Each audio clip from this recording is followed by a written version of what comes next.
नमस्कार, आप देख रहे हैं सुरागीलाल न्यूज चैनल का उत्तराखंड बुलेटिन और मैं हूं आपके साथ जिला फातिमा। आइए नजर डालते हैं आज की फटाफट खबरों पर। रामनगर में विधायक के आवास पर लगा विद्युत विभाग का स्मार्ट मीटर, विधायक ने जनता से की सहयोग की अपील। हल्द्वानी में पकड़े गए नशे के सौदागर बनभूलपुरा के रहने वाले। रामनगर में अंतर्राष्ट्रीय महिला दिवस के अवसर पर केंद्रीय संचार ब्यूरो और सूचना एवं प्रसारण मंत्रालय के तत्वावधान में 2 दिवसीय भव्य कार्यक्रम होगा आयोजित। गदरपुर थाना क्षेत्र में अलग अलग 2 घटनाओं में 2 लोगों की मौत। लोहाघाट में पालिका बोर्ड की पहली बैठक में नगर के विकास के लिए कई प्रस्तावों पर लगी मुहर।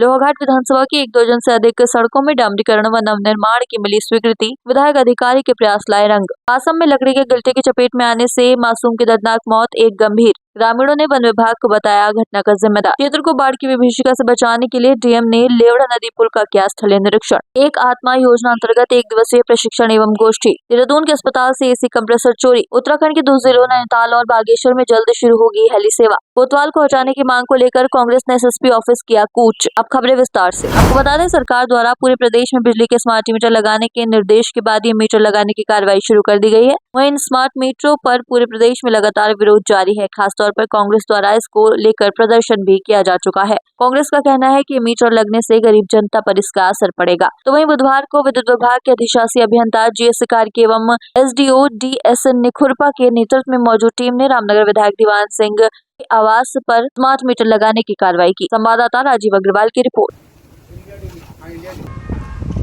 स्मार्ट मीटर देखिए, स्मार्ट मीटर जो हैं ये पूरे हिंदुस्तान में लग रहे हैं और हमारे रामनगर में भी बहुत अच्छी संख्या में लग चुके हैं। पहले हम देख तो लें उसमें है क्या दिक्कत, क्या इतने या किसी परिवार ने कोई शिकायत की हो कि जब से ये लगा है इसमें हमको ये दिक्कत है, ये परेशानियां हैं। और मुझे तो लगता है कि जैसे हम ये लगा रहे हैं, मीटर लगा रहे हैं स्मार्ट मीटर, इसमें तो हम लोगों को भी सहूलत है कि हम जैसे बिजली खुली छोड़ देते हैं, वो मीटर तुरंत बता देगा कि आपकी क्या स्थिति है। बिजली की बचत होगी, हमारा जो कंज्यूम है वो अगर हम जो है फालतू बिजली जला रहे हैं वो नहीं जलाएंगे। तो ऐसी बहुत सी है और हमें समय पर बिल मिल जाएगा। जिस प्रकार से इन्होंने पर्चे भी छापे हैं, बहुत सारी चीज़ें हैं, तो मुझे नहीं लगता है कि इसमें कोई दिक्कत है। और जहाँ तक आंदोलन है उनको पहले देख लेना चाहिए, समझ लेना चाहिए, या जहाँ इतने मीटर लग चुके हैं, अगर किसी व्यक्ति ने कोई शिकायत की हो तो तब उसमें, और मैं तो सरकार जिस प्रकार से कर रही है, कहीं हमारी बिजली की भी बचत होगी, हमारे जो उपभोक्ता हैं उनके भी आर्थिकी में सुधार होगा, क्योंकि मीटर जब हमको बताएगा कि और उसी प्रकार से ऑटोमेटिक बिल बनाएंगे, समय से बिल आएंगे, तो ऐसा मुझे नहीं लगता है कि कोई दिक्कत है। मेरा की बात करें कि अब ग्रीष्मकालीन सीजन शुरू हो गया और लाइट की लगातार कटौतियाँ होती हैं, तो किस प्रकार? हाँ, उसके लिए भी तो जैसे हम एक कानिया का फीडर अलग से हम उपकेंद्र बनाने, उसके टेंडर हो चुके हैं, काम उसका इधर शुरू होने वाला है। जो लोड हमारा पड़ता है चिल्किया में, उस लोड को डिवाइड करने में मदद मिले। अभी तो ये मुझे लगता है ये सीज़न में तो नहीं हो पाएगा, अगले सितंबर या अगस्त तक वो काम पूरा हो जाएगा। और उसी प्रकार से एक छोई में भी हम अलग से एक केंद्र, अभी चर्चा भी हमारी हो रही थी, वहाँ भूमि की बात है। एसडीएम साहब से कहा कि हम कुछ भूमि जो राजस्व की उपलब्धि है, तो हम कोशिश कर रहे हैं कि रामनगर में जो ये लोड बढ़ जाता है, क्योंकि जनसंख्या बढ़ रही है, हम सब लोग जान रहे हैं, जिस प्रकार से कॉलोनियाँ कट रही हैं, कॉलोनियाँ बसने वाले लोग बस रहे हैं, आज इतनी जनसंख्या बढ़ चुकी है तो डिमांड तो बढ़ेगी तो लोड भी बढ़ेगा। तो उसके लिए हम पूरी कोशिश कर रहे हैं। स्मार्ट मीटर का जो आप भ्रम वाली बात कर रहे हैं, उसमें भ्रम की कोई गुंजाइश नहीं है। तो हम लोगों को जानकारी भी दे रहे हैं उसके बारे में। स्मार्ट मीटर लगने के बाद जो बिल से संबंधित जो भी समस्याएं उपभोक्ताओं को होती हैं वो सारी नहीं होंगी। जैसे उपभोक्ता हमेशा ये शिकायत करता है कि मेरा बिल नहीं मिल रहा, या मेरी मीटर में रीडिंग कम थी ज़्यादा बढ़ गई, या बिल समय से नहीं मिल पा रहा है, तो ये सारी समस्याएं समाप्त हो जाएंगी। सर कितने अब ये लग चुके मीटर? ये मीटर अब तक 500 तो लग गए हैं रूरल एरिया में, और टाउन एरिया में 900 लग गए हैं।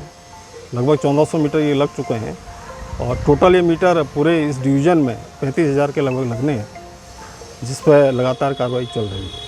हल्द्वानी में वरिष्ठ पुलिस अधीक्षक प्रहलाद नारायण मीणा ने खुलासा करते हुए बताया कि कोतवाली पुलिस और एसओजी की टीम ने नशीले इंजेक्शन के साथ 2 तस्करों को गिरफ्तार किया है। दोनों के पास से 250 अवैध प्रतिबंधित नशीले इंजेक्शन मिले हैं। नशे के सौदागर बनभूलपुरा के रहने वाले बताए जा रहे हैं। संवाददाता दीपक अधिकारी की रिपोर्ट। उधर सामने मत लाइए ना फोन। इनके बारे में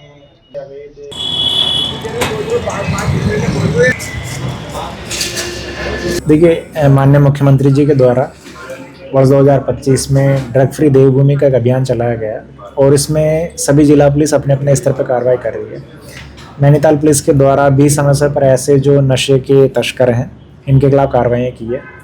हमारी एसओजी की टीम और हल्द्वानी थाने की टीम 2 ऐसे लोग जिनके खिलाफ हमें इनपुट मिल रहा था काफ़ी टाइम से कि ये नशे में लिप्त है, इनके खिलाफ हम लोग कंटिन्यूस फॉलोअप कर रहे थे और हमारी एसओजी और थाना हल्द्वानी की टीम को 2 अभियुक्तों के कब्जे से 250 जो अवैध नशीले इंजेक्शन है उनकी बरामदगी हुई है।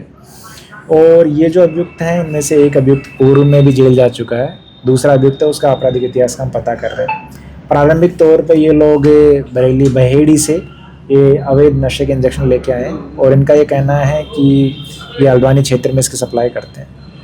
ये जो पुलिस टीम के द्वारा जो कार्रवाई की गई है। अंतर्राष्ट्रीय महिला दिवस के अवसर पर देश भर में कई कार्यक्रमों का आयोजन किया जा रहा है। इसी क्रम में रामनगर में भी 7 और 8 मार्च को विशेष कार्यक्रमों की श्रृंखला आयोजित की जा रही है। हर साल 8 मार्च को अंतर्राष्ट्रीय महिला दिवस पूरे विश्व में मनाया जाता है। इसी उपलक्ष्य में रामनगर के राजकीय महाविद्यालय सभागार में केंद्रीय संचार ब्यूरो, सूचना एवं प्रसारण मंत्रालय की क्षेत्रीय शाखा नैनीताल के तत्वावधान में 2 दिवसीय कार्यक्रम आयोजित किया जा रहा है। गुरुवार को आयोजित पत्रकार वार्ता में आयोजकों ने बताया कि इस कार्यक्रम का उद्देश्य महिलाओं के योगदान को सम्मानित करना और समाज में उनकी भूमिका को सशक्त बनाना है। इस कार्यक्रम में विभिन्न प्रदर्शनी, प्रतियोगिताएं और सांस्कृतिक कार्यक्रम आयोजित किए जाएंगे। संवाददाता राजीव अग्रवाल की रिपोर्ट।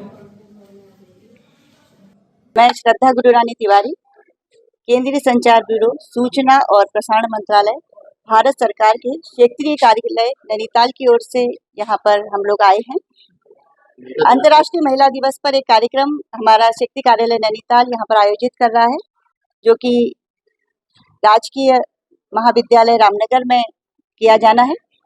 इसके हॉल में ये सभागार में एक कार्यक्रम होगा जिसमें विशेष चित्र प्रदर्शनी का आयोजन विभाग के द्वारा किया जा रहा है और काफी प्रतियोगिताएं और अन्य व्याख्यान, गोष्ठियां और सांस्कृतिक कार्यक्रम विभाग के द्वारा यहाँ किए जा रहे हैं, जिसमें हमने समूह की महिलाओं को आमंत्रित किया है और व्याख्यान जो देंगे हमारे वक्ता विशेषज्ञ के रूप में होंगे।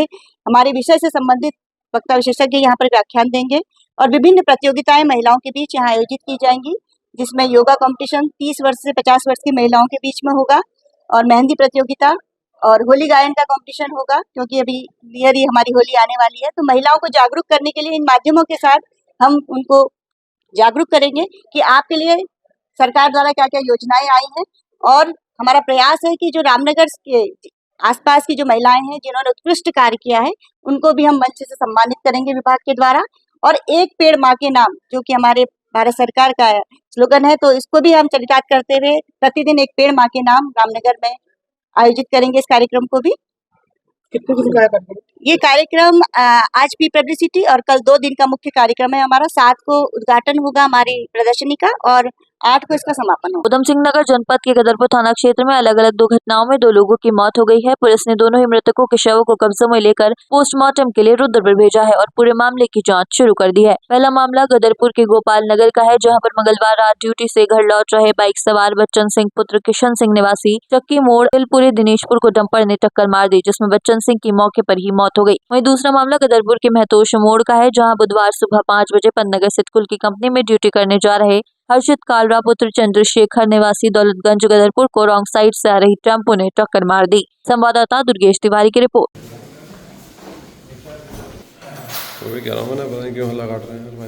कल रात्रि को सूचना मिली कि एक व्यक्ति को फायरिंग करके घायल कर दिया गया है, तो पुलिस मौके पे पहुंची।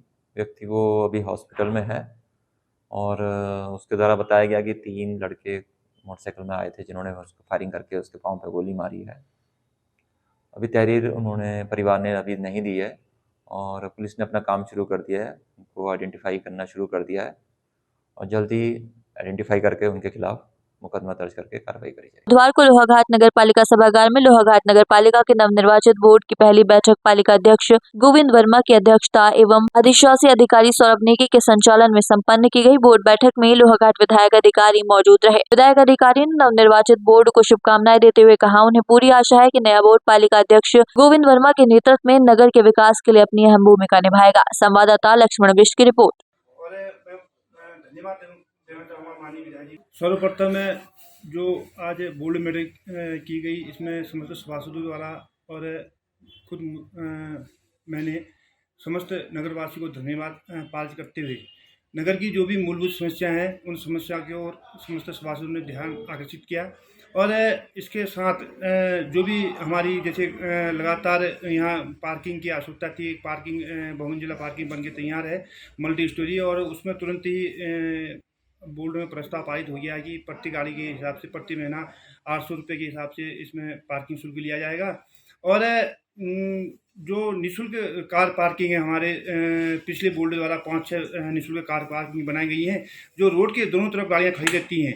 और जो उनके स्वामी हैं, गाड़ी के मालिक हैं, उनसे भी अनुरोध करेंगे कि आप अपनी गाड़ी को पार्किंग में ही खड़ी करें।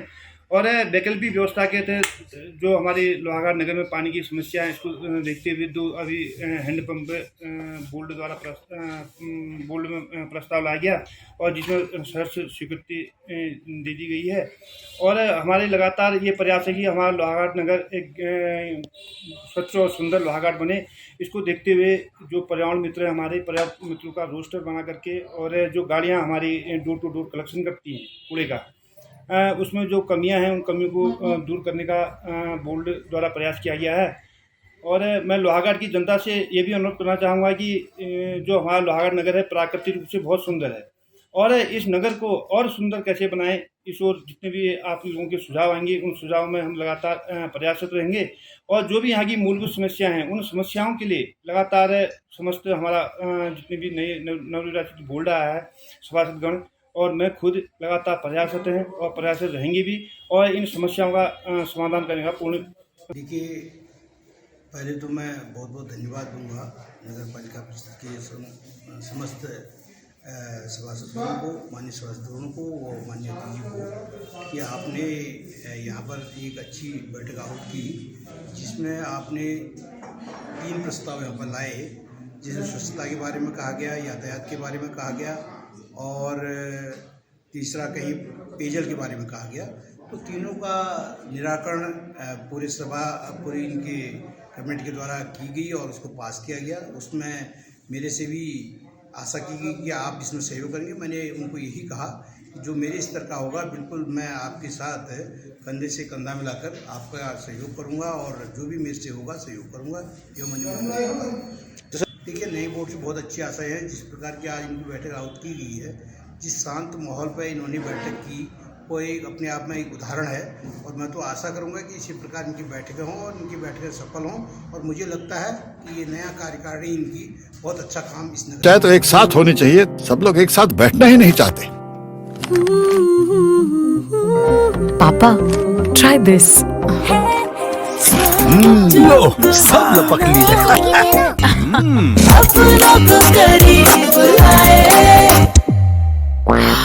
ये क्या हाल कर दिया है रूम का? बस कल से चाय मेरे रूम में। देवरपन नमकीन।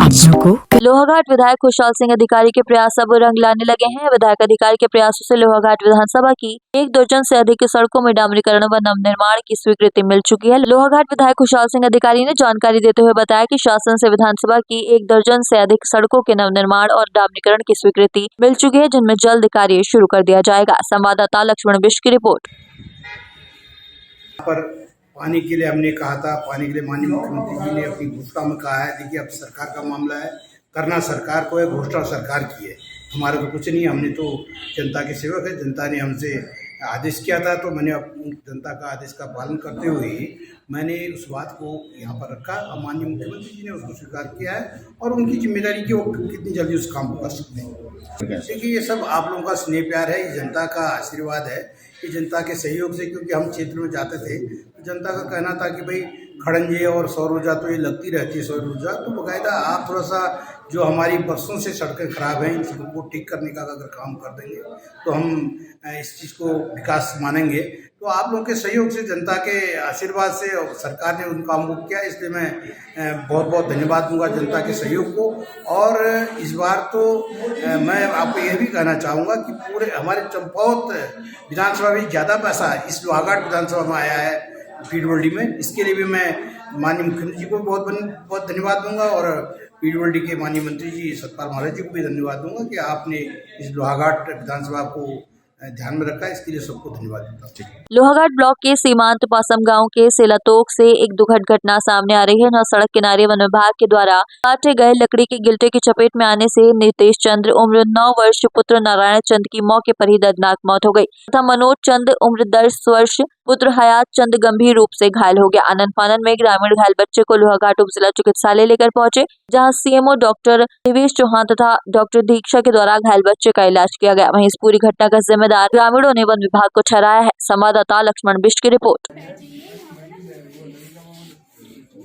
हमारे पास 10 साल का एक बच्चा आया है, पेट गिरने से उसको पीठ में, कमर में दर्द बता रहा है। अभी हमने उसे पेन किलर और जो भी प्राइमरी ट्रीटमेंट होता है दर्द के लिए दे रखा है इंजेक्शन। बाकी एक्सरे के लिए अभी हमने एडवाइस करा है, उन्हें एक्सरे कराएंगे अस्पताल में ही, और उसके बाद उसी के हिसाब से जो भी रहेगा, अगर ज़रूरत लगेगी तो हम आगे हड्डी वाले डॉक्टर के लिए भेजेंगे, वरना इसी अस्पताल में रह के उनको ठीक करके वापस घर भेज दिया जाएगा। अभी ठीक है, बच्चे से पूछो, कह रहा है आराम है, दर्द अभी फिलहाल नहीं है कुछ। लापरवाही तो इसमें वन विभाग की मानी जाएगी, क्योंकि 2 दिन पहले जो बारिश हुई थी, बारिश में पेड़ आया ऊपर से, तो वन विभाग को फ़ोन करके बुलाया गया उनको, तो उन्होंने गिल्टे बनाए तो वहीं पर छोड़ाए वो, तो बच्चे अपने खेत में खेल कर रहे थे, तो ऊपर से वो मिट्टी दबने के कारण जो लकड़ी थी उनके ऊपर पड़ी, तो उसमें नुकसान, एक तो बच्चे की डेथ हो गई है, एक बच्चा घायल है।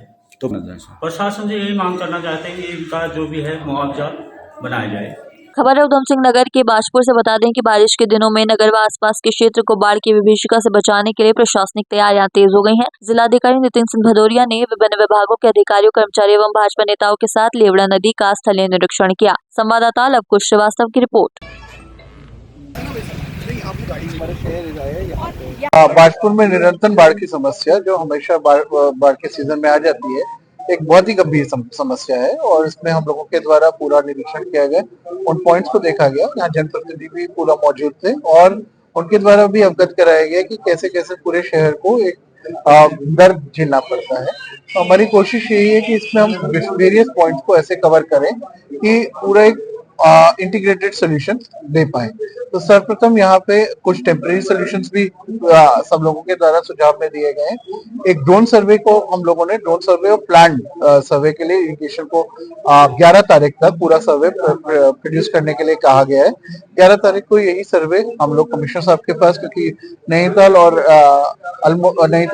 उधम सिंह नगर दोनों ही जनपद अपस्ट्रीम और डाउनस्ट्रीम एरिया इसमें लाई करता है, तो उनके सम्मुख प्रस्तुत कर इसको हम लोग अमली जामा पहनाएंगे, और इसमें अतिक्रमण चिन्हीकरण की भी, इसके खिलाफ भी अतिक्रमण के खिलाफ भी कार्रवाई करी जाएगी। खबर जनपद उधम सिंह नगर के खटीमा से है, जहां मेलाघाट के भीम मंदिर के प्रांगण में एक आत्मा योजना अंतर्गत 1 दिवसीय प्रशिक्षण एवं गोष्ठी एवं पशु कल्याण एवं जन जागरूकता शिविर राजकीय पशु चिकित्सालय खटीमा द्वारा आयोजित किया गया। इस कार्यक्रम की अध्यक्षता विक्रम सिंह मास्टर एवं विशिष्ट अतिथि के तौर पर पूर्व प्रधान संतलाल पहुंचे। इस दौरान 70 पशुपालकों को निःशुल्क दवा वितरण भी किया गया। संवाददाता ईश्वर सिंह की रिपोर्ट। अभी सुबह बोली साहब, हम कहना चाहते हैं कि आप जो है सरकार द्वारा जो भी जितनी भी स्कीमें आ रही हैं, बीमा है और पशु ऋण है, ये जितनी भी सरकार द्वारा सुविधाएं दी जा रही हैं, आप उनका उपयोग करें। और क्योंकि हमारे क्षेत्र में जानवर अब काफ़ी कम हो रहे हैं, लोगों ने पालना कम कर दिए हैं, और पशुपालन को बढ़ावा दें और अपने देश और अपनी उन्नति के लिए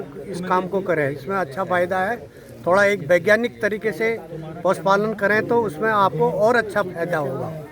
सड़क सिंह बोरा, क्षेत्र प्रसार अधिकारी, कंचनपुर। उत्तराखंड की राजधानी के सबसे बड़े दून अस्पताल से एक हैरान कर देने वाला मामला सामने आया है, जहां चोर बीती रात एसी का एक नहीं बल्कि 8 कंप्रेसर उड़ा ले गए और किसी को कानो कान खबर नहीं हुई। दून अस्पताल का ये पहला मामला नहीं, इससे पहले भी चोर पानी की टैप जैसी चीजें चुरा कर ले जा चुके हैं। शहर के बीचों बीच दून अस्पताल में चोरी से जहां अस्पताल प्रशासन की लापरवाही सामने आई है, वहीं पुलिस की व्यवस्था पर भी सवाल उठ रहे हैं। संवाददाता सुनील राज की रिपोर्ट। ये परसों रात का मामला है। हमारी जो मॉर्चरी है, मॉर्चरी के पीछे उसके एसी लगे हुए होते हैं, जो मॉर्चरी में ऑर्डिनरी एसीज होते हैं, उनकी यूनिट्स बाहर रखी हुई हैं। तो वो एसी की यूनिट्स पीछे डेड एंड वाले एरिया में रखे हुए थे। तो उसमें से 8 एसी की यूनिट्स में से ये चोरी हुई है। ये उनके कंप्रेसर निकाल दिए गए, उनके तार काट दिए गए। उत्तराखंड में पर्यटकों को हेली सेवा देने के लिए राज्य सरकार लगातार प्रयास कर रही है। सीमांत क्षेत्रों तक हेली सेवा पहुंचाने की पूरी तैयारी है। वहीं अब उत्तराखंड के 2 जिलों नैनीताल और बागेश्वर में हेली सेवा शुरू हो जाएगी। इसके बारे में जानकारी देते हुए यूकाडा की सीईओ सोनिका ने कहा कि राज्य में इस महीने तक 2 जिलों में हेली सेवा शुरू कर दी जाएगी। संवाददाता सुनील राज की रिपोर्ट। अभी हम लोगों के द्वारा जो नेक्स्ट प्लान है वो नौकुचिया ताल नैनीताल में और बागेश्वर है। इन 2 ज़िलों की हमारी पूरी कार्रवाई हो चुकी है। डीजीसीए का इंस्पेक्शन हो चुका है और अब हम आगे इसको चला देंगे। मोर और लेस हम इस महीने कोशिश करेंगे कि वो वाली जो यात्रा है हमारी चल जाए। इसके अलावा हम लोगों ने एक देहरादून से पंतनगर का हम लोग कोशिश कर रहे हैं कि वो उसका टेंडर फ्लोट हो जाए। और जो हमारी चारों धाम हैं, हम लोग इस बार कोशिश कर रहे हैं कि हमारे चारों धाम जो हैं वो हेली सेवा से कनेक्ट हो जाए। तो ये अभी हमारे इन प्रोसेस है। चाहे तो एक साथ होनी चाहिए, सब लोग एक साथ बैठना ही नहीं चाहते। पापा ट्राई दिस। लो सब लपक ली है।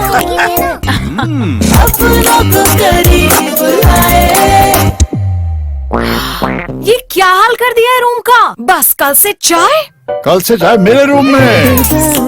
देवर पान नमकीन। उधम सिंह नगर में कांग्रेस कार्यकर्ताओं पर उत्पीड़न का आरोप और किच्छा कोतवाल को हटाने की मांग को लेकर कांग्रेस ने एसएसपी ऑफिस कूच किया। कांग्रेसी जुलूस की शक्ल में एसएसपी कार्यालय पहुंचे। इस दौरान पुलिस की कांग्रेसियों के बीच ऑफिस में घुसने को लेकर नोकझोंक भी हुई। संवाददाता दुर्गेश तिवारी की रिपोर्ट।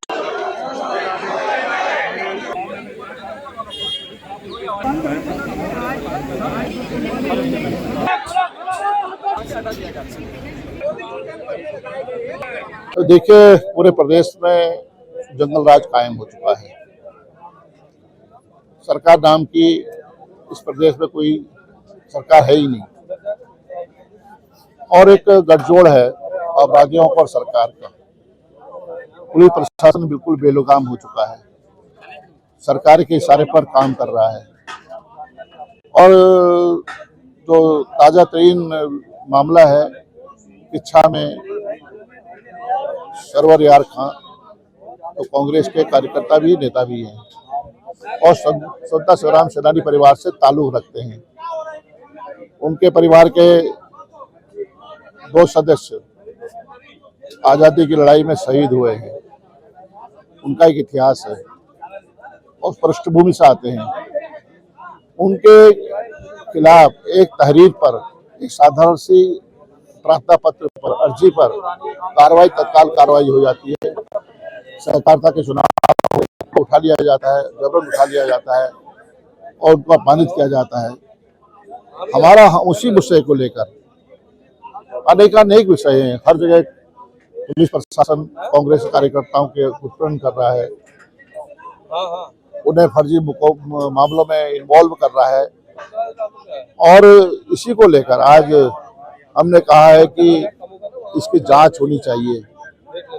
प्रशासन का कहना है 3 दिन में जांच होगी और लेकिन हमारा ये कहना है कि 3 दिन में जांच अगर होती है तो जो वहाँ के जो स्थानीय अधिकारी हैं, इंस्पेक्टर हैं, कोतवाल हैं, उनको तब तक वहाँ से हटा दिया जाए जब तक जांच पूरी नहीं होती है। लेकिन प्रशासन इसको मानने को तैयार नहीं है, इसलिए आज हम लोग यहाँ पर धरने पर बैठे। चलता रहेगा ये तो 27 तक ऐसी यही हालात रहे तो चलेंगे। जिस तरह से पुलिस की गुंडागर्दी चल रही है, जबरन मुकदमे झूठ है, पुलिस की तानाशाही है, उसके खिलाफ हम लोगों ने लड़ाई का बिगुल बजाया। आज शुरुआत है इसकी। राज्य बनने के बाद पहली बार पुलिस के खिलाफ इतना बड़ा हल्ला बोल हुआ है। अब बैठे हैं, जब कोई निर्णय निकलेगा देखते क्या होता है। मांग आपको पता ही है, इच्छा कोतवाल की दादागिरी है, झूठे मुकदमे हैं, लोगों के खिलाफ कार्रवाई है, उसको लेकर बैठे धरने पे। हमने ऐलान किया कि लड़ाई हमारी जारी रहेगी। गेम अब पुलिस के पाले में क्या करती है। आज के लिए बस इतना ही। ऐसी सभी खबरों के लिए जुड़े रहिए सुरागीलाल न्यूज चैनल के साथ। धन्यवाद।